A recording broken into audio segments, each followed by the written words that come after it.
Welcome to the deep dive. Today, June 21st, 2025, we're digging into the big economic headlines both globally and here in India. Exactly. We're trying to connect the dots for you, looking at everything from central bank decisions to, well, geopolitical shifts. Yeah, the goal really is to sift through all that noise and figure out what actually matters, give you that shortcut to knowing what's going on. And more than just what's happening, understand why it matters, how these bigger global trends and, local actions interact. Okay, so let's dive in. Global economic outlook first.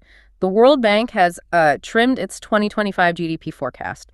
Was 2.7%, now 2.3%. Yeah, that's a noticeable trim. They're pointing to trade tariffs heating up again, plus just general uncertainty. But they still say recession risk is low, less than 10%. Seems a bit optimistic, maybe. Well, low risk, not no risk. But it is interesting how consistent this mood is. The OECD, they've also revised down, now 2.9% growth for 25 and 26. Down from 3.3%. Down from 3.3%. So again, you see trade uncertainty, tighter financial conditions, weak confidence mentioned. It feels like a global tapping of the brakes. And we're seeing it country-specific, too, right? Like in Britain, the CBI forecast. Oh, yes. They've really slashed the UK growth forecast, down to just 1.2% for 2025. Wow, from 1.6%. Exactly. They're getting hit by those U.S. tariffs we keep hearing about, plus rising costs at home, and interest rate cuts from the Bank of England. Don't expect those until maybe early 2026. And the U.S., any signals there? Yeah, the Conference Board's leading economic index, that collection of forward-looking indicators, it dipped slightly in May. How much? Just 0.1%, but it's down 2.7% over the last 6 months. So again, not screaming recession, but definitely points to slower growth ahead. Yeah. It's a pattern. Okay, impossible to ignore the geopolitical side of this, the Middle East tensions, those Israel-Iran exchanges. Yeah. How directly is that hitting the economy? Very directly, unfortunately. Brent crude oil is up around 18% just since June 10th. That's fat. 13%, wow. Yeah. And you have Oxford Economics even modeling oil potentially hitting $130 a barrel, if that happens. Inflation goes up. Big time. They estimate U.S. inflation could push towards 6%.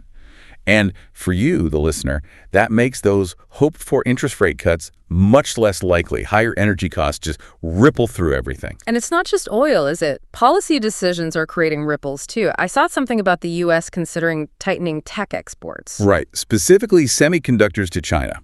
A senior official apparently floated revoking some export waivers. That would make the chip industry nervous. Extremely nervous. I mean, think about how critical those supply chains are. Disrupting that doesn't just hit chip makers. It affects almost every tech-reliant industry. It adds another layer of risk to everything. Okay, so that's the global picture: headwinds, tensions, risks. Let's pivot to India. How are they navigating this? SEBI, the market regulator, rolled out reforms. Yes, quite significant ones. They're cutting compliance burdens, trying to improve market access, align things more with global standards. It seems like a push to make Indian markets more, attractive. And at the same time, the Reserve Bank of India, the RBI, they cut rates. They did. A 50 basis point cut, 0.5% confirmed in June. The goal there is clearly to get money flowing, encourage investment.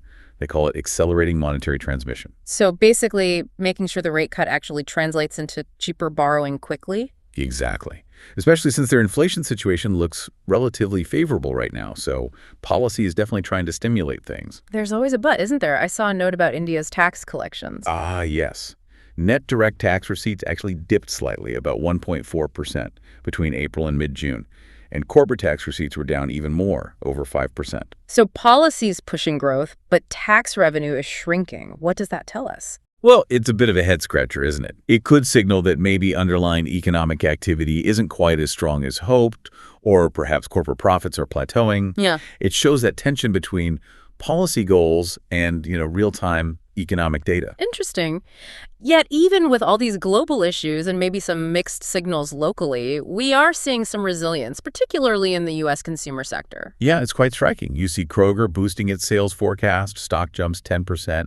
CarMax reporting decent profits despite all the tariff talk. Even places like Cracker Barrel and Red Lobster are revamping. It really highlights that interconnectedness we talked about at the start. You've got these big macro headwinds, trade, geopolitics, slowing growth forecasts. Right. But then you have these micro-level responses. specific policy actions like the RBI cut or companies just adapting, showing resilience. It's that constant push and pull between the global forces and the ground level reality. That interplay is really the key takeaway, isn't it? How everything bumps up against everything else. Precisely. Nothing happens in a vacuum. So a final thought for you listening. As you process all this information, the global forecasts, the oil price jumps, the Indian policy moves, the U.S. retail strength, what connections stand out to you? How do you see these pieces fitting together in the bigger economic story? It's always worth thinking about how these distant headlines might eventually connect back to your own situation. Absolutely. Thanks for joining us for this deep dive today. Keep exploring, keep connecting those dots.